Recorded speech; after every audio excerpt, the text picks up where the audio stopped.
हम लोग आज भगवद गीता के 5वें अध्याय के 29वें श्लोक को देखेंगे। आज आखिरी श्लोक है भगवद गीता के 5वें अध्याय का। बहुत प्रसिद्ध श्लोक है। कोई भक्त माइक मेरे पीछे बोलिए। भोक्ताराम यज्ञ तपसाम भोक्ताराम यज्ञ तपसाम सर्वलोक महेश्वरम सर्वलोका महेश्वरम सुहृदम सर्वभूतानां सुहृदम सर्वभूतानां ज्ञात्वा माम शांतिमृच्छति। ज्ञात्वा माम शांतिम ऋक्षति। सभी यज्ञ और तपस्याओं का मैं भोक्ता हूं। मैं मतलब भगवान। सभी लोकों का महेश्वर सुप्रीम कंट्रोलर भगवान है। सभी जीवों का सुहृद मैं हूं। यह व्यक्ति जान लेता है तो वह शांति को प्राप्त होता है। ये श्लोक बहुत रहस्यमय है। पहले तो हम श्लोक को ही देख लेते हैं कि सारी यज्ञ और तपस्याओं के भोक्ता भगवान है, अर्थात इसके फल देने वाले भगवान कृष्ण है। कोई भी आदमी कर्म कर रहा है उसका फल भगवान देते हैं, ये बात हमें समझना चाहिए। तो उसका मतलब क्या हुआ, उस फल के भोक्ता कौन होने चाहिए? भगवान। ये बहुत महत्वपूर्ण बात है। जब तक व्यक्ति इस बात को नहीं समझेगा वह अशांत रहेगा। अशांत का अर्थ आप समझ सकते हैं, भौतिक वासना रहेगी, भगवान के इतर कार्य करने की इच्छा रहेगी और व्यक्ति के हृदय में उस प्रकार से वह जलाएगा। हमने चर्चा कर चुके हैं कि काम और प्रेम में काफी अंतर है कि काम जलाता है हृदय को और प्रेम ठंडक देता है, सुख देता है। तो ये बात समझना चाहिए। और यह भी स्पष्ट है कि इस जगत में कोई तपस्या के बिना नहीं रह सकता है। अगर मैं कहूं कि कर्मी लोग तपस्या करते हैं तो आप मानेंगे इस बात को? बिल्कुल करेंगे, बल्कि बहुत तपस्या करते हैं, लेकिन उनको यह नहीं पता कि उस तपस्या का उद्देश्य क्या है, वह भगवान को प्रसन्न करना। ठीक। अच्छा ये बताइए, सर्वलोक महेश्वर मतलब सभी लोगों के परम ईश्वर, कंट्रोलर, नियंता, प्रोप्राइटर, मत प्रोप्राइटर को हिंदी में क्या कहेंगे? मालिक। मालिक, संचालक नहीं, मालिक। प्रोप्राइटर मतलब मालिक, भगवान है। इसका हमारी शांति से क्या संबंध है? श्लोक तो हमने खूब सुना है, लेकिन विचार कीजिए कि इसका हमारी शांति से क्या संबंध है। माइक पे बोलिए। थोड़ा मनन करेंगे तो विचार करने वाली बात है कि इससे हमें शांत, भगवान अगर सब कुछ के मालिक हैं तो हम क्यों शांत, हम शांत कैसे हो जाते हैं? जैसे कि ये कंट्रोल करने की भावना हमारे अंदर है। जैसे हाँ। कि हम लोग चाहते हैं किसी को कंट्रोल करना, लेकिन जब जानेंगे कि अल्टीमेट कंट्रोलर भगवान है, हम लोग थोड़े से लिटिल कंट्रोल कर सकते हैं चीजों को। तो यही इसमें बताया गया है कि सारे लोगों के जो ईश्वर है भगवान है, सब कुछ कंट्रोल करने वाला अल्टीमेटली भगवान। इस पे अच्छा पॉइंट आप बोल रहे हैं। जब हम सोचेंगे कि हम स्वतंत्र रूप से ईश्वर हैं, तो प्रकृति की स्पेशल ये डिजाइन की गई है हमको कन्विंस कर देने के लिए, सिखाने के लिए कि तुम बेटा कंट्रोलर नहीं हो। कितने सारे हम प्रयास करते हैं और वो सफल नहीं हो पाते। हम पहुंच जाएंगे, हम कर लेंगे, लेकिन बाद में सॉरी जाम लग गया, ये हम बीमार पड़ गए। तो हम देखते हैं कितने सारे हमारे प्लान जो हम सोचते हैं कि हम ऐसा कर लेंगे, वह भौतिक प्रकृति ध्वस्त कर देती है कि नहीं? आप सोचता है मैं ये करूंगा, मैं करूँ, इतने में मरने का समय आ जाता है। तो हम बार बार इस बात से फ्रस्ट्रेट होते हैं क्योंकि हम इस बात को स्वीकार नहीं कर रहे कि भगवान कंट्रोलर। और अगर हम समझे कि भगवान कंट्रोलर हैं, बैकग्राउंड में आवाज किसकी आ रही है? नहीं वो वाले को पीछे बोल रहा है ऐसा लगा। तो अगर भगवान कंट्रोलर हैं तो फिर व्यक्ति डिटैच्ड हो जाएगा। और एक और बात मैं आज भक्त से चर्चा कर रहा था कि भगवत गीता हमको इर्रेस्पॉन्सिबल नहीं बनाती है, लेकिन डिटैच्ड बनाती है। दोनों बातें समझ में आ रही हैं? आसक्ति से रहित, लेकिन इर्रेस्पॉन्सिबल नहीं। और मेरे मन में एक उदाहरण आ रहा है, टेलर वाला एग्जाम्पल। जो कैशियर है खूब पैसे गिनता है, लेकिन उसे कोई चिंता नहीं होती अरे इतने पैसे जा रहे हैं, या इतना खुश नहीं होता कि इतने पैसे आ रहे हैं, क्योंकि जानते हैं सारा पैसे बैंक के हैं या किसी और व्यक्ति के हैं। उसी, और क्या वो दायित्व से नहीं गिनता, उसको दायित्व से बहुत गिनता है, लेकिन उसमें आसक्ति नहीं रखता। उसी प्रकार से भक्त समझते सब कुछ भगवान का है, भगवान की सेवा में नियोजित रहता है तो वो शांत रहता है। ठीक है। और ये कठिन है, भगवान सबके सुहृद हैं, सभी जीवों के, यह जानकर आपको शांति कैसे प्राप्त होती है? ये कठिन है, थोड़ा विचार कीजिएगा। बोलो उत्तर तो आप कुछ भी दीजिए जो आपके मन में आ रहा है, लेकिन ये कठिन चीज है। भगवान सबके सुहृद हैं, यह जानकर मुझे कैसे शांति प्राप्त होती है? विचार कीजिए। यस, बोलना चाहते हैं? जो सारे लोग के महेश्वर है, सबसे बड़े कंट्रोलर है, वो मेरे सुहृद है। बहुत सुंदर, एकदम मतलब मन की बात उन्हें बोली कि जो इतने शक्तिशाली हैं वो क्रूर नहीं है, वो बड़े दयावान हैं। सुहृद का अर्थ क्या होता है? हितैषी कह सकते हैं, हाँ। हमेशा सभी जीवों के, मतलब जो बुरे कार्य कर रहे हैं उनके भी सुहृद भगवान है। आपको पता होगा महाप्रभु प्रश्न करते हैं हरिदास ठाकुर से कि जो जो यवन इत्यादि हैं वे गाय काटते हैं, उनका उद्धार कैसे होगा? वो किसी बिगड़ा बच्चा होता है तो पिता उससे प्रेम तो करता है, लेकिन वही सोचता है कि वो ठीक कैसे होगा, उसे द्वेष तो नहीं करता ना। तो ये कितनी सुंदर बात हम यहाँ पे सीख रहे हैं। ये जो उन्होंने बात बोली बहुत महत्वपूर्ण है। भगवान कृष्ण सर्वशक्तिमान है एक, और सबसे अधिक कृपालु है दो। जब ये दो बात पे हमारी श्रद्धा होगी तब हम भगवान की शरण ले सकते हैं। Make sense? ये भूरिजन प्रभु कई बार बोलते हैं। कौन से दो पॉइंट्स? भगवान सर्वशक्तिमान है, हमें शरण देने में समर्थ हैं, और बड़े कृपालु हैं, वो दे सकते हैं, वो कृपा करने वाले हैं। आज इस पे थोड़ा सा महाराज की बात मैं कहना चाहूंगा। महाराज से मैं सुन रहा था कि देखिए, शरण लेने का मतलब ये नहीं कि कुछ करना नहीं है। शरण में आ गया भगवान के, उसका मतलब क्या है? फिर भगवान की हमें सेवा करनी है, ये बात होती है। जैसे आप जानते हैं विभीषण जी भगवान श्री राम की शरण में आए थे, तो उसके बाद ये नहीं कहा अच्छा मैं शरण में आ गया, मैं चलता हूँ, मेरे मेरे तंबू कहाँ है। शरण मतलब भगवान की बड़ी, कह सकते हैं, एक्टिवली सेवा भगवान के लिए करना, अपने इंद्रियों से, हर प्रकार से। और जब देखिए हम सेवा शब्द यूज करते हैं तो उसका अर्थ है मन से, वचन से, कर्मों से। सेवा का केवल एक ही रूप नहीं होता कि हाथ पैर से, वाणी से, मन से और शरीर से, हर प्रकार से सेवा कर रहे हो। जो 64 अंग भक्ति है वह तीनों को, क्या कहते हैं उसको, एनकम्पास कर लेती है। हिंदी में क्या कहा जाएगा उसको? एनकम्पास का मतलब वो तो अपने हाँ, अपने दायरे में ले लेती है। तो इसमें हमारा शरीर, मन, वाणी सब कुछ भगवान की सेवा में लगता है। तो इस प्रकार से व्यक्ति अगर समझता है तो अपनी सभी को, शरीर को, मन को, वाणी को भगवान की सेवा में लगाए रखता है, तो वह शांत रहता है। सीधे बात है। समझ में आ रहा है? अब हम प्रवेश करते हैं श्लोक के अनुवाद में, वो अगली बार ले लेंगे हम। अनुवाद। मुझे समस्त यज्ञों तथा तपस्याओं का परम भोक्ता, समस्त लोकों तथा देवताओं का परमेश्वर एवं समस्त जीवों का उपकारी एवं हितैषी जानकर मेरे भावनामृत से पूर्ण पुरुष भौतिक दुखों से शांति लाभ करता है। क्या इसमें हम वो श्लोक भी बिठा सकते हैं कि अनादिर बहिर्मुक्ता के कारण जीव भगवान के गुणों से अनभिज्ञ है, और इसी कारण से अपने को कंट्रोलर मान रहा है, अपने को भोक्ता मान रहा है, और अपने को दूसरों का सुहृद मान रहा है। वो सोचता है कि मैं दूसरों का हित कर सकता हूँ। कई बार आपने सुना है कि भगवान की भक्ति करने की क्या जरूरत है, हम इस जगत में एक ईमानदार व्यक्ति के रूप में रह सकते हैं। सुना है आपने कभी ऐसे लोगों को बोलते हुए? हम, I can be a good man, मैं एक अच्छा व्यक्ति रह सकता हूँ, मुझे भगवान का भजन करने की क्या जरूरत है? तो एक अच्छा का मतलब क्या है? मैं अपने आप को भगवान की जगह केंद्र में रख रहा हूँ कि मैं लोगों का भला कर सकता हूँ। प्रभुपाद जी बहुत अच्छा बात बोलते हैं, आप कब तक भला कर सकते हो? ये समझ में आई बात? क्या पॉइंट, बहुत सिंपल सा, लेकिन कितना जबरदस्त पॉइंट है ना। अब अगर आप किसी को भक्ति में प्रेरणा दे दीजिए कि वो हरे कृष्ण मंत्र करने लग जाए, तो उसका शाश्वत लाभ होगा, भगवान के वो संरक्षण में आ जाएगा। ऐसे में किसी की कब तक मतलब मदद कर सकता हूँ? मर जाएगा या फिर मैं मर जाऊंगा। तो हम किसी को शरण नहीं दे सकते। अब कई बार आप देखे हो, हम खुद शक्ति नहीं है अब किसी को शरण देने की, लेकिन भगवान के पास सब कुछ शरण देने की शक्ति है। हमारे नीचे भक्ति विश्वनाथ माधव महाराज इसमें विनोद में बोलते हैं, कह रहे थे कि जब मैं ब्रह्मचारी था तो कृष्ण बलराम को प्रार्थना करता था कि जितनी भी स्त्रियां हैं उनको संरक्षण देने की शक्ति आप में है, मुझ में नहीं है। मुझे बचा के रखिएगा। बहुत विनोद में बोलते थे, बात कर रहे थे कि वो तो I don't have capacity to give shelter to any woman, you both have all the capacity to give shelter to all the woman, तो आप उसको रखिए, हमको हमको बचा लीजिए, ऐसे करके। बट बात यह है, चाहे स्त्री हो पुरुष हो, सभी को संरक्षण देने वाले कौन है? भगवान। भगवान को सुख देने के प्रयास करना चाहिए। गीता भूषण टीका।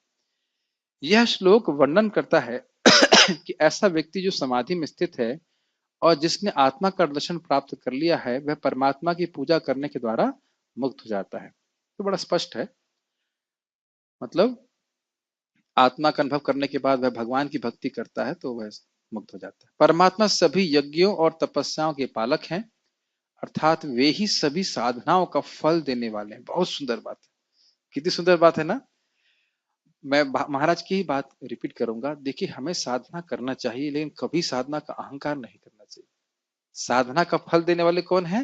भगवान है। और ये भी देखिए, पॉजिटिव पॉइंट ये है कि आप भक्ति कर रहे हो तो साधना का फल भगवान देंगे ही। दो बातें समझ में आ रही हैं? एक कि ऐसा नहीं कि मैं अपने साधना के बल पे भगवान को प्राप्त करूंगा, अहंकार नहीं आना चाहिए। त्यक्तन्य, मैं फिर श्लोक भूल गया। महाराज जी बार बार कोट करते हैं, त्यक्त्वा सुधर्मम ना, भूल रहा हूं, तो परिहृत कृत्यम कर्तम, क्या है श्लोक? भागवतम का ही श्लोक है, मतलब वो है परिहृत कर्तम करके एक श्लोक है। अभी भूल रहा हूँ श्लोक की, शायद चौथे स्कंद का है, मैं स्मरण आ रहा। महाराज जी कई बार कोट करते हैं, कहने करते हैं कि भजन तो करो, लेकिन ये कभी मत सोचो कि मैं कर रहा हूं, मैं कर सकता हूं, ऐसा कभी नहीं। भगवान की कृपा से भगवान हमसे ये स्वीकार कर रहे हैं, ये बात, ये हमेशा एटीट्यूड भक्त का रहना चाहिए। मैं थोड़ा सा हैवी होगा, बुरा मत मानिएगा, थोड़ा सा हैवी, लेकिन मेरे महाराज जी इस बात को बोल रहे थे कि अगर हम अपनी सेवा को करने के बाद हम सोचते हैं कि मैंने कुछ बहुत महान किया है, तो हम अपनी सेवा को नलिफाई कर देते हैं। मतलब if we are thinking that we have done something very great in when we have done some service, so we have nullified whatever service we have done, उसको जीरो कर देते हैं। अहम का भाव रहे, बोली बोली बोली बोली। जब भक्ति में अहम का भाव है तो वो तीन गुणों के अंदर रह जाएगी वो। यस, कि मतलब भगवान की कृपा से हम कुछ कर पाए, ये बात रहती है। बहुत बार भक्तों ने बोला है कि जब प्रवचन से पहले भगवान से प्रार्थना करके कुछ बोलते हैं, बहुत सारी बातें ऐसी होती हैं जो उन्हें पता भी नहीं होती, यार भगवान की कृपा से वह सामने प्रकट होती है। ये एटीट्यूड रखना चाहिए। ये करता भक्ति 3 मोड्स के अंदर नहीं रहेगी, मगर जो उसका जैसे कि होता है भक्ति तमोगुण में, रजोगुण में, सतोगुण, हाँ, जो कपिल देव उसका जो बोलते हैं। अधिष्ठान है, जो जीव हाँ कर रहा है, वह उससे प्रभावित रहेगा। तो ये सीखना चाहिए। क्या हम सीख रहे हैं कि कर्ता का भाव हमको त्यागना चाहिए। भगवान साधना का फल देने वाले हैं, लेकिन पॉजिटिव में देखें तो वह अच्युत भगवान का नाम जानते हैं। अच्युत मतलब क्या होता है? क्या नहीं चूकते? निशाना बाढ़ मारने से नहीं चूकते खाना खाने से नहीं चूकते। क्या, माइक पे बोलो, माइक पे बोलो। अच्युत शब्द का अर्थ क्या है? यस, महाप्रसाद लेने में चूकते नहीं। हाँ, जो अपने पद से कभी न गिरे। हाँ ठीक है, अपने पद से नहीं गिरते, लेकिन हम, ये अर्थ भी है, एक अर्थ है, लेकिन जो अर्थ मैं सुनना चाहता हूँ, अपने भक्तों पे कृपा करने से कभी नहीं चूकते, ये एक बहुत सुंदर अर्थ, अच्युत अर्थ ये है। तो तो ये बात इंपॉर्टेंट है कि भगवान साधना का फल देते हैं, वो अपने समय से जरूर इसको देते हैं। भक्ति अमोघ होती है, लेकिन कर्ता की भावना छोड़नी चाहिए। मैं करने वाला हूं, अहंकार कभी नहीं आना चाहिए, ठीक है ना? अहंकार भगवान को बिल्कुल पसंद नहीं आता, पर उसको भगवान हटाते ही हैं किसी ना किसी तरह से। ठीक है, तो ये हमें समझना चाहिए, भगवान साधना के फल हैं, साधना के फल देने वाले हैं। वे ब्रह्मा और शिव पर्यंत सभी जीवों के परम ईश्वर हैं। ध्यान दीजिएगा कि शिव जी को जीव नहीं कहा जा रहा है, कहा जा रहा है कि जितने भी जीव हैं, और ब्रह्मा जी और शिव जी के भी नियंता हैं। ये समझ, इसको ही सोचकर समझ लेना चाहिए कि भगवान कितने शक्तिशाली हैं, शिव जी को भी नियमन करने वाले। श्रुति कहती है तमीश्वराणाम परमम महेश्वरम, अर्थात वे महान हैं और परम नियंता है। श्वेताश्वतर उपनिषद बड़ा स्पष्ट है। सभी ईश्वरों के भी परम महेश्वर हैं। शिव जी ईश्वर हैं कि नहीं? ब्रह्मा जी ईश्वर हैं कि नहीं? हैं। उनके भी कंट्रोलर हैं भगवान कृष्ण। यस, वे सभी जीवों के सुहृद हैं, अर्थात निरपेक्ष उपकारक हैं। बहुत सुंदर इसका अर्थ है। निरपेक्ष उपकारक का अर्थ समझते हैं? निरपेक्ष, अपेक्षा समझ में आता है, अपेक्षा नहीं हो उसे निरपेक्ष कहते हैं। उपकारक मतलब उपकार करने वाला। कितना सुंदर अर्थ है। जीव यहाँ भगवान की सेवा करे या ना करे, हवा पानी लाइट बिजली सब भगवान व्यवस्था कर रहे हैं। महाराज कई बार विरोध में कहते हैं कि अरे महाराज, भगवान को कोई मतलब ही नहीं है, भिखारी लिए और उसको जो है भोगे, कोई दिक्कत नहीं है, लेकिन कदाचित भगवान ने बिल भेज दिया कि इतने समय से सूर्य की रोशनी भोग रहे हो, इसका बिल दो। तो सब लोग कहेंगे सरकार माफ कर दीजिए, हम तो बिल नहीं दे सकते कहाँ से देंगे? सब कुछ भगवान दे रहे हैं ना। उन लोगों को भी दे रहे हैं जो खुल्लम खुल्ला बोल रहे हैं कि भगवान नहीं है। बल्कि देखा जाए तो आजकल के समय में ऐसा अधिक लोग हैं जो भगवान से बिल्कुल मतलब नहीं रखते। कितना सुंदर है, और निरपेक्ष उपकारक है। और सोचिए अगर भक्ति करने लग जाए तो कितना भगवान प्रेम करेंगे, है कि नहीं? एक भक्त बता रहे थे कैसे अभी भी पूरी पृथ्वी में बहुत धन व्याप्त है, करोड़ों करोड़ रुपए है, तो होता तभी तो ये सैटेलाइट और ये सब बना के उस पर खर्चा कर रहे हैं। वो कौन दे रहा है धन? भगवान दे रहे हैं। तो जो लोग भगवान के विरुद्ध चल रहे हैं तो उस पे इतना उपकार कर रहे हैं, भगवान इतना व्यवस्था कर रहे हैं, तो जो भगवान की भक्ति करेगा उस पर कितनी कृपा करेंगे आप। उसमें एक भागवतम का श्लोक है, ध्येयम सदा परिभवग्न ऐसे करके श्लोक है, तो उसमें एक टीका में आता है, प्रणतपाल भवाब्दिपोतम। प्रणतपाल का अर्थ है कि भगवान कोई प्रणाम करता है तो भी भगवान उसको अपना सेवक मानते हैं। प्रणतपाल का अर्थ प्रभु जी क्या है? प्रणतपाल का अर्थ क्या है? प्रणतपाल का अर्थ ये है कि कोई व्यक्ति भगवान को प्रणाम मात्र करता है, न तो परिचर्या अपेक्षकम, कि परिचर्या करना शुरू करे तब सेवक मांगे, ऐसा नहीं, केवल प्रणाम करेगा तो अपना सेवक मानने लगता है कि मैं इसकी रक्षा हमेशा करूंगा। तो इन गुणों पे बार बार हमको विचार करना चाहिए, सुनना चाहिए, बहुत इंपॉर्टेंट बात है। तो ये निरपेक्ष उपकारक है, और थोड़ी सी भी भगवान अपने भक्त की सेवा होती है उसको बहुत मानते हैं। तो ये इंपॉर्टेंट है, सुहृद है। मुझे ऐसे गुणों से युक्त भगवान को ऐसे गुणों से युक्त आराध्य के रूप में अनुभूत करके साधक संसार निवृत्ति अर्थात शांति को प्राप्त करता है, संसार द्वारा नहीं आता है, ये बात बोल रहे। सर्वेश्वर सुहृद भगवान की, सर्वेश्वर मतलब सभी के ईश्वर, सुहृद समझते हो आप, भगवान की आराधना साधन काल में भी सुखकारी होती है और जीव के लिए परम सुख प्राप्त कराने वाली भी होती है। क्या मतलब है इसका? तो आप जानते हो, सुसुखम कर्तुम अव्ययम, भगवत गीता की चर्चा है, हरि नाम संकीर्तन है, जप है, जो भी हम भक्ति करते हैं उससे हमको सुख प्राप्त होता है। तो साधन काल में भी सुख है, और आगे जाके जब ये है फिर हम भक्ति के रूप में परिणत होगी तो फिर और अधिक परम सुख देने वाली, ये बातें हम बोली जा रही है। निष्काम कर्म योग के द्वारा जो सबसे प्रमुख योग है और जो ज्ञान को अपने गर्भ में धारण करता है, एक सनिष्ठ भक्त मुक्ति लाभ करता है, यही 5वें अध्याय का निर्णय है। अब यहाँ पे कर्म योग को प्रमुख योग क्यों कह रहे हैं? कारण ये है कि प्राय लोग इसी के अधिकारी हैं, लेकिन सर्वश्रेष्ठ तो भक्ति योग ही है, ये ध्यान रखना चाहिए। निष्काम कर्म योग एक स्टेपिंग स्टोन है। बहुत सारे लोग हरे कृष्ण मंत्र जप नहीं कर पाते हैं, लेकिन वह कुछ दान दे सकते हैं, कुछ सहयोग कर सकते हैं, और इसको हम लोग फिर 12वें अध्याय में पढ़ने वाले हैं। तो फिर क्रमशः प्रगति करके उनकी रुचि भगवान की भक्ति की तरफ होने लगती, ठीक है ना। इस करने में सहज है, और ये भी हमने सीखा था कि निष्काम भाव से अगर कोई कर्म करता है तो उसको आत्मज्ञान स्वयं उदित होने लगता है। और हमने ये भी चर्चा करी थी कि जैसे बच्चा गर्भ में दिखता नहीं लेकिन गर्भ में होता है, बच्चा गर्भ में नहीं दिखता ना, बाहर से नहीं दिखाई पड़ रहा है लेकिन गर्भ में होता है, उसी प्रकार से निष्काम भावना से व्यक्ति सेवा कर रहा है तो उसके हृदय में आत्मा अनुभूति प्राप्त होती है। ये हमने 5वें अध्याय में सीखा। प्रभुपाद जी के तात्पर्य को पढ़िए, शास्त्री जी पढ़िए।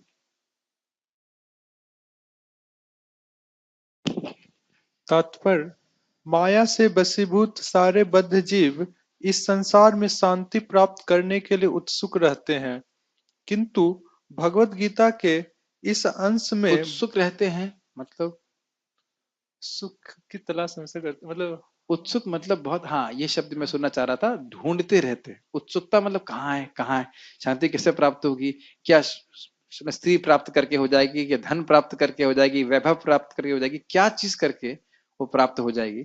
लेकिन हम जानते हैं न धनम न जनम न सुंदरीम, किसी तीनों चीजों से हम ये सुख हमको प्राप्त नहीं हो सकता, भगवान के चरण कमलों में। किंतु भगवत गीता के इस अंश में वर्णित शांति के सूत्र को वे नहीं जानते। यस, देखिए ये बात बहुत महत्वपूर्ण है। जब बात प्रभुपाद कह रहे हैं नहीं जानते, मतलब चाहे वो धनी हो चाहे वो गरीब हो। इसीलिए एक वैष्णव की कृपा या करुणा सभी के ऊपर होती है। जो पैसे वाला है वह भी दुख भोग रहा है, ये मत सोचना चाहिए कि पैसे वाला दुख नहीं भोग रहा है, उसको भी सूत्र पता नहीं है, वो जीवन अब ऐसा ही वेस्ट कर रहा है जैसे वो गरीब व्यक्ति वेस्ट कर रहा है। तो सभी को हमें बताने का प्रयास करना चाहिए। शांति का सबसे बड़ा सूत्र यही है कि भगवान कृष्ण समस्त मानवीय कार्यों के भोक्ता है, मानवीय कर्मों के भोक्ता है। मनुष्य को मानवीय कर्मों की भोक्ता है, मतलब जो भी मनुष्य है वह अपने कर्मों के द्वारा भगवान को संतुष्ट करे। आपने एक अच्छी प्रश्न कर दिया है, क्योंकि मैं ये बात बोलना चाह रहा था, कल भी शायद कुछ कंफ्यूजन रह गया था। भगवान इस बात को गीता में कहते हैं, स्वे स्वे कर्मण्य अभिरतः समसिद्धि लभते ररा। जो व्यक्ति जो कर्म कर सकता है, सहजता से हर व्यक्ति कुछ कार्य कर सकता है, वह भगवान के लिए जब करे तो वह उसे सम्यक सिद्धि प्राप्त हो जाएगी, भगवत प्रेम प्राप्त होगा। आप लोगों को पता होगा, मैं बीच में एक कहानी सुना रहा था छोटी सी, कि एक व्यक्ति केवल भगवान रंगनाथ जी के लिए फूल माला उगाता था, तो वह भी भगवान के लिए बहुत प्रिय था। तो व्यक्ति समझे कि इस ऐसा जो मतलब हमारे जब कक्षा में जो भक्त बैठे हैं, सबकी अलग अलग प्रवृत्ति है, सबका अलग अलग स्वभाव है। हम बस अब ये देखें कि हम अपने स्वभाव के द्वारा कैसे अधिक से अधिक और हो सके तो हमेशा भगवान की सेवा में लगे। मैं फिर से रिपीट करूंगा कि भगवान, हम लोग एकदम छोटे हैं, इनसिग्निफिकेंट, तो भगवान केवल यही देखते हैं कि वह जीव भगवान की सेवा में लगा हुआ। वो सेवा की जो वृत्ति है, भगवान को सुख देने की भावना है, उससे भगवान प्रसन्न होते हैं। समझ रहे हैं मेरी बात? ये इंपॉर्टेंट बात है कि किसी न किसी रूप में हम भगवान की सेवा में लगे रहें।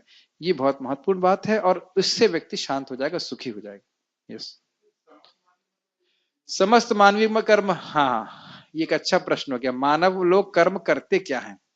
श्रवण, कीर्तन, स्मरण और पूजन। सुनते हैं, कुछ बोलते हैं, कुछ स्मरण कर रहे होते हैं, और पूजन मतलब अपने हाथ पैर से कुछ और कुछ किसी की पूजा कर रहे होते हैं। ये 4 कार्य है मुख्यतः देखा जाए तो। बाकी अन्य कार्यों का उद्देश्य भी यही होता है। तो इसके भोक्ता कौन है? भगवान। इसे भगवान के लिए किया जाना चाहिए। मान लीजिए कोई गोभी उगा रहा है, तो अब कैसे पूजन कर रहा है भगवान को? तो वह गोभी कटेगी, गोभी कट के सब्जी बनेगी, सब्जी भगवान को अर्पित होगी, तो वो वहीं से उसका पूजन चालू हो गया। Make sense? देखिए, एक बात इंपॉर्टेंट है, इस विज्ञान को लोगों को समझाना ये बहुत जरूरी है। इसीलिए भगवान बोल रहे हैं कि ये जो भगवत गीता का ज्ञान का प्रचार दूसरों को करता है, ये सबसे अधिक प्रिय है। ये नहीं बोल रहे हैं कि अन्य भक्त प्रिय नहीं है, कैसा भगवान बोल रहे हैं? लेकिन आध्यात्मिक जगत में भी तारतम्यता होती है। तारतम्यता समझते हैं?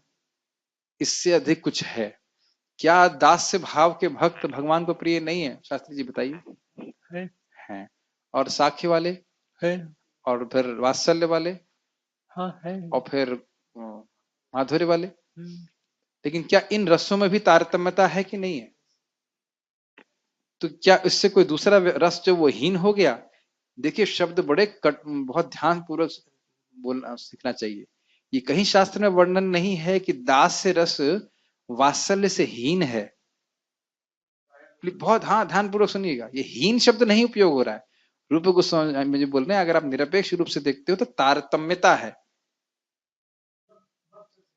हाँ, और अधिक आत्मीयता है, लेकिन हीनता शब्द नहीं उपयोग किया जा रहा है। जो दास भाव में भक्त है वह पूरी तरह संतुष्ट है भगवान से उस प्रकार की सेवा करने के लिए। हम स्वयं बोलते हैं ना, स्वयं मतलब चैतन्य महाप्रभु का वचन है ना कि जो गोपियों ने भगवान की सेवा करी वो हाईएस्ट है, लेकिन जिस जिस जीव का साख्य भाव में सेवा कर, वो भगवान की उसी तरह से करके संतुष्ट है, भगवान भी वैसे संतुष्ट है। तो मैं इसलिए बोल रहा हूँ कि तारतम्यता का अर्थ ये नहीं है कि हम किसी व्यक्ति को हीन देख रहे हैं। ये बात समझ में आ रही है? आप लोग जानते हो ना, आराधना नाम सर्वेशाम विष्णु आराधना परम। सारी आराधनाओं में विष्णु की आराधना श्रेष्ठ है। तो वहां तारतम्यता देख रहे हैं आप? यह शास्त्र नहीं बोल रहा है कि शिव जी की उपासना कर रहे हो तो गलत कर रहे हो। एक व्यक्ति की एक लेवल की चेतना के तो वो बिल्कुल ठीक है, लेकिन अगर हम निष्पक्ष रूप से देखें तो सर्वश्रेष्ठ आराधना किसकी है? भगवान विष्णु की। और फिर शिव जी क्या बोल रहे हैं? तस्मात परतरम, परतरम मतलब तारतम्यता, परतरम देवी तदीया नाम समर्चनम। क्या अर्थ है इसका? शास्त्री जी बताइए। मतलब भगवान विष्णु की आराधना श्रेष्ठ है, और मगर उससे भी श्रेष्ठ है उनकी तदीया की सेवा। और क्या क्या तदीया सेवा है? प्रचार, वैष्णवों की सेवा, गायों की सेवा, तुलसी देवी की सेवा, धाम की सेवा, जो भगवान से संबंधित है उनकी सेवा। तो क्या हम भगवान की सेवा नहीं करेंगे? भगवान की सेवा भी करेंगे, लेकिन तदिया की सेवा करना से करेंगे तो भगवान और प्रसन्न होंगे। Does it make sense? आप किसी व्यक्ति को प्रभुपाद कई बार उदाहरण देते हैं, तो हमें एक शब्द होता है हिंदी में, समग्रता में वस्तुओं को देखना चाहिए। हीन हीनता की बात कहीं नहीं आती है, लेकिन तारतम्यता की बात आती है। मेरी बातें आप समझ पा रहे हो? नहीं समझ में आ रही? मैं खाली ये बोल रहा हूं कि कृष्ण भावना का प्रचार, कृष्ण कथा का प्रचार करना, प्रचार मतलब उसके बारे में बोलना, इसकी बहुत आवश्यकता है। सभी सेवाओं का महत्व है, लेकिन विज्ञान को, इस ज्ञान को समझाने की व्यवस्था बहुत ऐसे। परम महाश्री बोलते हैं कि भगवान हमारे हृदय में बहुत सारे रास्तों से आ सकते हैं, लेकिन श्रवण का मार्ग सबसे अधिक भगवान को पसंद है। इसमें कोई विरोध तो नहीं है। तो सुनने की मौका लोगों को देना चाहिए। आप देख सकते हो हमारे मंदिर में भी जो वर्कर्स हैं वो प्रसाद पाते हैं कि नहीं, लेकिन उनकी चेतना में उतना परिवर्तन क्यों नहीं आता? एटलीस्ट अगर हम आंखों से देखें तो ये नहीं कहेंगे कि कुछ भी नहीं आता, लेकिन प्रत्यक्ष क्यों नहीं आता? क्योंकि वो भगवान के बारे में सुनते नहीं। कोई विरोध है? तो भगवान की सेवाएं हैं, और भगवान ने स्वयं बोला है भगवत गीता में कि जो इस ज्ञान को दूसरों को देता है उससे अधिक श्रेष्ठ कोई व्यक्ति नहीं है। तो अब यह नहीं सोचना चाहिए कि मैं यहाँ पे प्रवचन कर रहा हूं तो मैं अपना गुणगान कर रहा हूं, ये मैं अपने को दूसरे से श्रेष्ठ कह रहा हूं, ऐसा नहीं है। ये सिद्धांत हमें सीखना है, और हर व्यक्ति को चाहिए कि हम इस विज्ञान को सीख करके दूसरों को समझाएं। डज इट मेक सेंस यार? सुनने वाले मिलेंगे तब ना। हाँ, अब आप ये कह रहे हो कि सुनने वाले मिलेंगे क्या? देखिए, एक बहुत बड़ा रहस्य है। इस जगत में जिस भी इच्छा पे जीव फोकस करेगा वो पूर्ण होगी, समय की बात है। आप अगर ये कहें कि हमें कोई गीता सुनने वाला नहीं है, तो आप कैसे आ गए? विचार कीजिए। नहीं, अगर जो कृष्ण भावना में आपको लेके आया, अगर वो ये सोचता कि हमारी बात कौन सुनेगा। बात तो है, मतलब मैं वो नहीं कर रहा, मतलब देखिए, पॉइंट ये है, मैं फिर आपको एग्जांपल दूंगा। मेरे गुरु महाराज का जीवन कितना सुधारण है, प्रत्यक्ष उदाहरण है। वो न्यू वृंदावन में थे, उनको बोल दिया गया तुम जिंदगी भर यहाँ से बाहर नहीं निकलोगे। अथॉरिटी ने बोल दिया, और उन अथॉरिटी के प्रति प्रभुपाद जी का आज्ञा था कि आप इनकी बात मानोगे। आप काट सकते थे उनकी बात? नहीं। फिर कुछ ऐसी व्यवस्था हो कि उन्होंने बोला नहीं आप जाओ बॉम्बे जाके प्रचार करो। उनके बस हृदय में इच्छा थी कि भगवान आपने ये बात, ये सेवा आपको बहुत पसंद है, तो यह सेवा जो है मैं करना चाहता हूँ। हृदय में इच्छा थी इस प्रकार से, तो कितना कर रहे हैं। भगवान से, श्रीमती राधा रानी से हम प्रार्थना तो कर सकते हैं। इंग्लिश की प्रार्थना है कि make me a humble vessel of your compassion. वो किस तरह से बनाएंगे भगवान, वो भगवान कर सकते हैं ना। फिर हम क्यों बोलते हैं पंगुम लंगाइते गिरो? समझते हैं ना इसका अर्थ? लंगड़ा व्यक्ति पर्वत पे चढ़ सकता है। तो हमारी इच्छा तो होनी चाहिए ना। एक सिंपल सी बात सोचिए, एनएसजी कमांडो पार्थ प्रो को दीजिए, ये सारी दे देंगे। एनएसजी कमांडो कहां से निकलते हैं? भारत के एनएसजी कमांडो कहां से आते हैं? ऑन नहीं किया आपने? हाँ, कहां से? हरियाणा से। हरियाणा के सामान्य गांव से। बहुत ज्यादा ये नहीं कह सकते कि बहुत ज्यादा पढ़े लिखे होते हैं, +2 पास में। लेकिन उनमें क्या एक गुण होता है जिससे वो एनएसजी के कमांडो बन जाते हैं? भय, मतलब भय मुक्त होते हैं, मतलब उनका हार्ट और और एनर्जी, लड़ने क्षत्रिय गुण होता है, रजोगुण ज्यादा होता है एक ये सब चीजों के साथ साथ एक सबसे बड़ा गुण है इच्छा, इच्छा। कि मुझे बनना है। ट्रेनिंग करते करते करते वो सब कर लेते हैं। तो हमको नहीं पता भगवान किस प्रकार से हमको हमको नियोजित कर सकते हैं। मैं फिर से उसको रिपीट करूंगा, हमारी इच्छा तो होनी चाहिए, और केवल यही जीवन है क्या? आप इस जीवन में भक्ति में प्रगति करेंगे तो और क्या सब कर सकते हैं। अब और इतना अद्भुत होता है, पता है देवामृत महाराज को कौन लेके आए थे? देव शक्ति माता जी। सोचिए, परम पूज्य जयप्रताप का महाराज के बारे में आप जानते ही हैं, बुक डिस्ट्रीब्यूशन करके। देवामृत महाराज कितने बड़े प्रचारक। तो इसलिए बड़ा व्यापक क्षेत्र है, हृदय में इच्छा होनी चाहिए। क्यों बोल रहे हैं वो कि जब उनका मुक्ति हुई थी, नल कुबेर और मणिगिर वो क्या बोलते हैं? वाणी गुणानुकथने। ये प्रचार क्या है? भगवान के गुणों का वर्णन करना। अगर मान लीजिए आज हमने बात करी कि सुहृद का अर्थ क्या है, तो सुहृद का अर्थ हमने क्या सीखा टीका में? निरपेक्ष प्रचारक, यही सीखा था। उपकारक। अब हम क्यों याद नहीं रख पाते? क्योंकि हम उसकी चर्चा नहीं करते। तो अगर आप चर्चा करेंगे तो आपको याद रहेगा इस बात को, तो हमारा खुद का शुद्धिकरण होगा, और हम भगवान के गुणों का वर्णन करते हैं। मैं जैसे आज बता रहा था, हम लोग मामा जी की संग कार में जा रहे थे, तो प्रभु जी ने उनकी कार को अप्रिशिएट किया कि आपकी कार बहुत अच्छी है।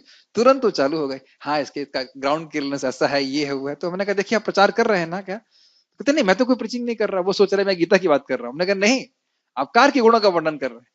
तो गुणों का वर्णन हम नहीं करते हो ऐसा नहीं होता है, हर व्यक्ति करता है। हम यानी कि भगवान के गुणों को अच्छे से सुने नहीं है, इसलिए अनुभव नहीं कर पा रहे, इसलिए प्रीचिंग नहीं कर। नहीं तो भगवान के गुणों को जितना सुनेंगे उतना अधिक भगवान के बारे में बोलने का इच्छा होगी। ये बात I hope it is quite like clear. मनुष्य को चाहिए कि मैं खाली बस ये बोलने वाला था कि हमारे सारे कर्मों के भोक्ता भगवान हैं और कर्मों का उद्देश्य भगवान की कीर्ति का प्रसार होना चाहिए, ये बात है जो कोई भी व्यक्ति कार्य करे। यस।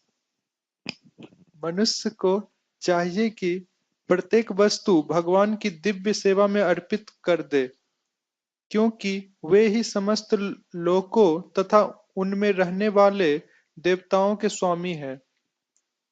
उनसे बड़ा कोई नहीं है। वे बड़े से बड़े देवता शिव तथा ब्रह्मा से भी महान है। ये भी हमने पढ़ ही लिया था कमेंट्री में। यस। वेद में श्वेतेश्वर उपनिषद 6.7 भगवान को तमीश्वराणाम परमम महेश्वरम महेश्वरम कहा कहा गया है। गया है। माया के वशीभूत होकर सारे जीव सर्वत्र अपना प्रभुत्व जताना चाहते हैं, लेकिन वास्तविकता तो यह है कि सर्वत्र भगवान की माया का प्रभुत्व है। भगवान प्रकृति माया के यही एक स्वामी बात है। हो रही थी हमारे, हम लोग लौट रहे थे तो उन्होंने बोला हमें इंडिपेंडेंट होना चाहिए। हमने कहा इंडिपेंडेंट है किस चीज में? आप हवा में, ना पानी में, ना अन्न में, सब जगह तो हम भगवान के आश्रय में ही है। और ये इंडिपेंडेंट रहने की वृत्ति ही जीव को वापस इस जगत में फंसा रही है। तो इसलिए भगवान की स्वामित्व को देखना चाहिए। आज ही कहीं बात हो रही थी, हाँ, प्रभुपाद जी की बात शायद कोट की जा रही थी कि भगवान को सर्वत्र देखना। हाँ, मेरे गुरु महाराज कल सुन रहा था तो बोल रहे थे भगवान को सब जगह देखना। बहुत अच्छा बात बोली कि हर जीव को भगवान के बच्चे के रूप में देखना, हर वस्तु को भगवान के रूप में देखना, यह है हर जगह भगवान को देखना होता है। सी देखो, अब जब मैं ये बोल रहा हूं उसका मतलब था ना मैं उस स्तर पे हूं, लेकिन जब हम सुनते हैं तो उस स्तर को प्राप्त करने की आकांक्षा हमारे हृदय में रहती है। भाई आप कभी सुनेंगे नहीं कि उत्तम अधिकारी का मतलब क्या होता है, तो कभी इच्छा आएगी। जैसे एक वर्णन आता है भागवत का, मतलब कि वो उससे कह दो कि तुम एक क्षण के लिए भगवान को भूल जाओ तो तुम्हें पूरे तीनों लोकों का राज्य हम दे देंगे। क्या गुण था प्रभु जी शुद्ध भक्त का, सुंदर माधव?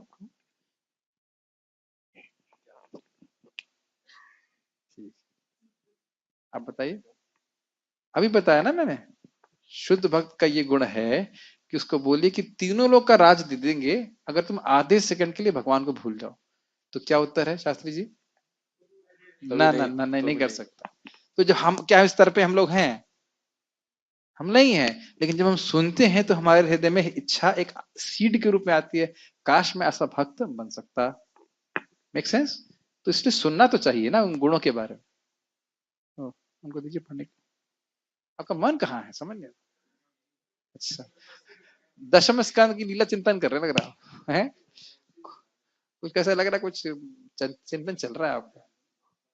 आपका फोन कहाँ है? आपका फोन कहाँ है? भगवान प्रकृति माया के स्वामी है और बद्ध जीव प्रकृति के कठोर अनुशासन के अंतर्गत है। जब तक कोई इन तथ्यों इस को लाइन को समझते हैं, प्रकृति के कठोर अनुशासन के अंतर्गत है। कोई भी एक एक्शन करेगा तो उसका एक फल ये एक जरूर तो आएगा, इम्पोर्टेंट पॉइंट है कर्ता हम कि के हाँ, भाव से न किया कि तो। कोई कर्म करे और कहे मुझे कुछ होगा नहीं, ऐसा नहीं है। कोई कोई मतलब माफी नहीं है, कोई कर्ता का माफी नहीं भाव है। करते हुए न कर्म करे तो। और एक और चीज है कि भाई जैसे हम बाथरूम जाने के लिए कहते हैं नेचर कॉल्स नोबडी स्टॉल्स। कोई कहीं मैं बहुत इंडिपेंडेंट हूं, लेकिन अगर आपको बाथरूम जाना है तो जाना ही पड़ेगा, फिर आप मना नहीं कर सकते। तो प्रकृति के नियम बड़े कठोर है। यस। एक और बात प्रभुपाद कहते हैं कि अगर छोटा बच्चा छत से गिर जाएगा तो प्रकृति के नियम के इतने कठोर हैं कि वही नहीं देखते कि छोटा बच्चा है वो मरेगा नहीं, उसकी हड्डी पसली नहीं टूटेगी। The laws are cold, there is no mercy in material nature. Make sense? अग्नि होगा तो बच्चा जो हो जाए कुछ भी हो, सब जलता है। काफी एक बुक बोले material nature is mother but she is a very heavy mother, very strict mother. बेचारा नहीं बात है। There is no mercy in material nature. कोई कृपा नहीं है। कोई कृपा नहीं, कृपा तो केवल भगवान की, इसीलिए बहुत हैवी है, एकदम मर्सी नहीं है, कुछ मर्सी नहीं। ये तो जब हम भगवान का भजन करते हैं तब फिर व्यक्ति मुक्त हो सकता है। यस। जब तक कोई इन तथ्यों को समझ नहीं लेता, तब तक संसार में व्यष्टि या समष्टि रूप से शांति प्राप्त कर पाना संभव नहीं है। व्यष्टि और समष्टि मतलब हाँ, मतलब पूरे समुदाय में और पर्टिकुलर व्यक्तिगत नहीं, रूप। व्यष्टि मतलब क्या होता है? व्यष्टि मतलब व्यक्तिगत रूप से। व्यक्तिगत। समष्टि मतलब मतलब पूरा समाज समूह में। में। ऐसा तो नहीं कि हम सब लोग क्रोधित हैं व्यक्तिगत रूप से और साथ में आकर शांत हो जाएंगे।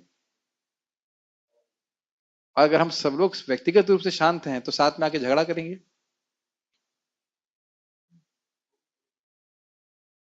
अगर हम सब लोग व्यक्तिगत रूप से शांत हैं तो साथ में आकर भी झगड़ा करेंगे। नहीं करेंगे। ये बात, ये बात बोल रहे हैं।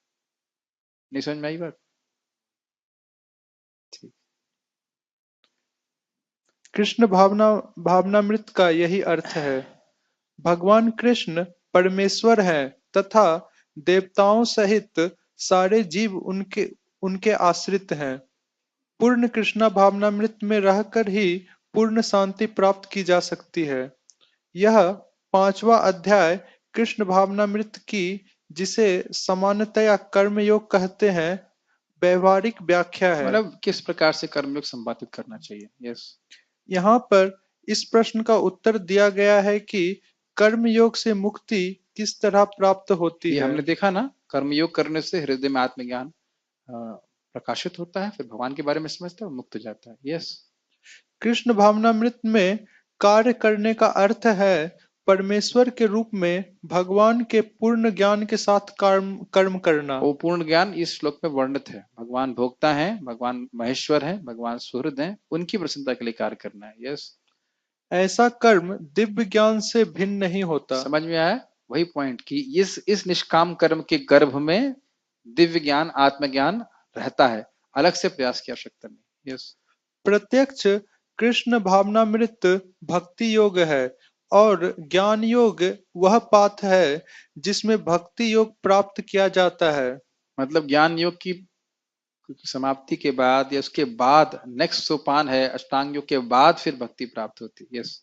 कृष्ण भावनामृत का अर्थ है परमेश्वर के साथ अपने संबंध का पूर्ण ज्ञान प्राप्त करके कर्म करना, और इस चेतना की पूर्णता का अर्थ है कृष्ण या श्री भगवान का पूर्ण ज्ञान। ये आप जानते हो संबंध ज्ञान, भगवान का जीव से क्या, भगवान का जीव से क्या संबंध है, जीव का माया से क्या संबंध है, माया का भगवान से क्या संबंध है, समझना और उसके अनुसार कार्य करना। इस हर व्यक्ति समानतः भी संबंध के देख के तो कार्य कर रहा है। अपनी पोजीशन समझ के कार्य कर रहे हो कि नहीं कर रहे हो? हर व्यक्ति अपनी, वो झूठी पोजीशन समझिए कुछ भी समझिए, लेकिन हर व्यक्ति अपनी पोजीशन के अनुसार ही तो कार्य कर रहा है। वास्तविक पोजीशन नहीं है, लेकिन कोई भी व्यक्ति कार्य करता है अपनी पोजीशन समझ के करता है। तो ये बात बोलने की अपने पोजीशन को समझो कि मेरे कर्तव्य क्या है, भगवान की सेवा करना। पढ़िए। शुद्ध जीव भगवान के अंश रूप में ईश्वर का शाश्वत दास है। वह माया पर प्रभुत्व जताने की इच्छा से ही माया के संपर्क में आता है, और यही उसके कष्टों यस। का मूल कारण है। और यह माया पे प्रभुत्व जताने की जो भावना है वो कैसे परिलक्षित होती है? परिलक्षित मतलब प्रकट होती है भोग की इच्छा से। कि भोग इच्छा, मतलब यहाँ तीन दिखा रही है इच्छा। मैं दूसरों का कल्याण करने वाला हूँ, मैं ईश्वर हूँ, और मैं भोक्ता हूँ। भोक्ता हूँ, ठीक है ना? ईश्वरो हम अहम भोगी शुद्धो हम बलवान सुखी, ये इस प्रकार से माया के संपर्क में आता है। यस। जब तक वह जब तक वह पदार्थ के संपर्क में रहता है, उसे भौतिक आवश्यकताओं के लिए कर्म करना पड़ता है। किंतु कृष्ण भावनामृत उसे पदार्थ की परिधि में स्थित होते हुए भी आध्यात्मिक जीवन में ले आता है, क्योंकि भौतिक जगत में भक्ति का अभ्यास करने पर जीव का दिव्य स्वरूप पुनः प्रकट होता ये है। थोड़ा लाइन में आपको समझाना चाहता हूँ। देखिए, जो भक्त है वह भी खा रहा है, पी रहा है, सो रहा है, सारे कुछ कार्य कर रहा है, ठीक है। और वह शरीर की आवश्यकताओं को भी पूर्ण करना पड़ता है। ठंड लगती है, स्वेटर पहनना पड़ता है। तो भक्ति में ऐसा नहीं बोल रहे कि बिना स्वेटर के घूमो, यह कोई वर्णन नहीं है।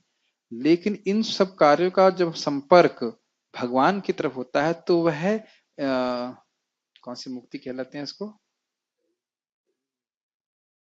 जीवे तो मुक्ति सदा नहीं, यहाँ यस्य हरे दास, जीवन मुक्त कहलाता है। जीवन मुक्त, जीते जीव है, मुक्त है। मतलब रह तो शरीर में रहा है, लेकिन वह मुक्त है। उदाहरण के लिए दिया जाता है, जैसे नारियल आप जानते हो, कच्चा नारियल आपने तो जानते होंगे, वहां पे उड़ीसा में बहुत सारे कच्चे, तो कच्चे नारियल में और सूखे नारियल में क्या अंतर है, आप समझा सकते हैं? मेरे को थोड़ा भाषा की कठिनाई है, हिंदी बोल लेते हैं। पहले पहले हाँ बता दीजिए, समझाइए, कच्चे नारियल और बड़े नारियल में क्या अंतर है? कच्चा नारियल होता है वो अपने छिलके से चिपका रहता है, वेरी गुड। और जो पक्का नारियल तो उससे अलग हो जाता है, अलग हो जाता है, लेकिन रहता कहाँ पे? अंदर ही रहता है। अंदर रहता है। तो उसी प्रकार से जो कच्चा नारियल है वो आसक्त व्यक्ति है, वो अपने शरीर से आसक्त है, भोगों से आसक्त है, लेकिन भक्त शरीर में रहते हुए भी आसक्ति उसकी भगवान से होती है। ये बात बोल रहे। यस। जो मनुष्य जितना ही प्रगत है वह उतना ही पदार्थ के बंधन से मुक्त रहता है। ये लाइनें बहुत अद्भुत हैं। जैसे हम क्रमशः भक्ति में प्रगति करते जाएंगे, जो भी आसक्ति हम पदार्थ को भोगने की हृदय में अनुभव करते हैं वह क्रमशः मुक्त होती जाएगी। ये अनुभूत हम अपने हृदय में स्वयं करते हैं। आज भक्त ने प्रश्न किया, प्रभु जी पहले मैं जब करता तो नींद आती थी, अब मैं जब करता हूं तो नींद चली जाती है, तो क्या मैंने प्रगति करी है? हमने कहा निश्चित बात है करी है। तो अब देखो वो खुद ही अनुभूत कर रहे हैं, प्रत्यक्षावगमम धर्म, हम खुद ही अनुभूत कर रहे हैं कि पहले मैं नींद आती थी, अब मुझे जब करता हूं तो नींद चली जाती। तो ये कोई अलग से सर्टिफिकेट दूसरे को देने की जरूरत नहीं, खुद भक्ति ठीक से करेगा तो अनुभूत करेगा। यस। भगवान किसी का पक्षपात नहीं करते। यह तो कृष्णा भावनामृत के लिए व्यक्तिगत व्यवहारिक कर्तव्य पालन पर निर्भर करता है, जिससे मनुष्य इंद्रियों पर नियंत्रण प्राप्त करके इच्छा तथा क्रोध के प्रभाव को जीत लेता है। हाँ, ये लाइन बहुत अच्छी है। ऐसा नहीं है कि यह व्यक्ति भक्ति में इसलिए अधिक प्रगति किया है क्योंकि भगवान ने इस पे कुछ पक्षपात किया है।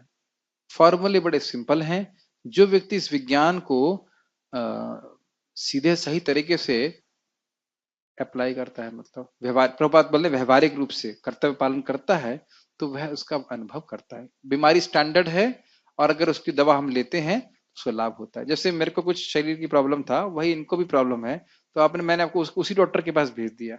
अब डिपेंड ये करता है कि कौन दवा ठीक से लेता है। तो जो दवा ठीक से लेगा, बीमारी कॉमन है और डॉक्टर भी एक है और दवा भी एक है, तो जल्दी कौन ठीक होगा? जो दवा ठीक से लेगा, बस। अच्छा, और वैद्य आपको कुछ अलग बताया जो मुझे मुझे अलग बताया? सेम दवा बता रहा है। और एक और अद्भुत बात है, प्रभुपाद जी बहुत अच्छी बात कहते हैं जो अच्छा वैद्य है वह दवा चेंज नहीं करता, वो जानता है कि इस बीमारी की यही दवा है। Make sense? ये बड़ी गंभीर बात है। आपको कहे कि हरे कृष्ण मंत्र काम नहीं करता ना, तुम ठीक से काम नहीं कर रहे, ठीक से जब कर नहीं रहे इसलिए दिक्कत। हरे कृष्ण मंत्र के अलावा कोई काम नहीं है। तो महाप्रभु जो वैद्य हैं उन्होंने हरे कृष्ण मंत्र प्रिस्क्राइब किया है और वही वही वही काम करेगा। ये मैं सोचो कुछ और काम कर जाए। बहुत अच्छा बात है। प्रभुपाद, ये बातें बड़ी गंभीर हैं। He knows the medicine which is chanting Hare Krishna. Yes. और जो कोई मैं एक क्यों बात बोल रहा हूँ कि कभी कभी लोग का धैर्य टूट जाता है कि हम क्रोध से कैसे जीते हैं, काम से कैसे जीते हैं। यही प्रोसेस है भक्ति का प्रोसेस। ABCD एसोसिएशन, भक्तों का संघ, प्रपात के ग्रंथों का अध्ययन, C for chanting, D for diet. इसी को ABCD पढ़ते रहो और Z तक पहुंच जाओगे, या K तक पहुंच जाएंगे, कृष्ण तक। ठीक, पढ़िए। और जो कोई उपयुक्त कामेच्छाओं को बस में करके कृष्ण भावनामृत में दृढ़ रहता है, वह ब्रह्म निर्माण या दिव्य अवस्था को प्राप्त करना होता है। होता है, प्राप्त होता है। हाँ। कृष्ण भावनामृत में अष्टांग योग पद्धति का स्वयं एवं अभ्यास होता है। इसकी चर्चा हमने कल करी थी। यस। क्योंकि इससे अंतिम लक्ष्य की पूर्ति होती है। यम, नियम, आसन, प्राणायाम, प्रत्याहार, धारणा, ध्यान तथा समाधि के अभ्यास द्वारा धीरे धीरे प्रगति हो सकती है, किंतु भक्ति योग में तो ये प्रस्तावना के स्वरूप है। मतलब ये इंट्रोडक्शन है। यस। क्योंकि केवल इसी से मनुष्य को पूर्ण शांति प्राप्त हो सकती है। यह जीवन की परम सिद्धि है। प्रभुपाद जी का ये सुंदर बात है, भक्ति स्थापित कर देते हैं और यही कंक्लूजन है कि भगवान की भक्ति करना है। ठीक है, अष्टांग योग करने में समय व्यर्थ हमको नहीं करना। इस प्रकार श्रीमद् भगवत गीता के पंचम अध्याय कर्मयोग कृष्ण भावना भावित कर्म का भक्ति वेदांत तात्पर्य पूर्ण हुआ। बहुत बहुत धन्यवाद। श्रीमद् भगवद गीता की जय। श्री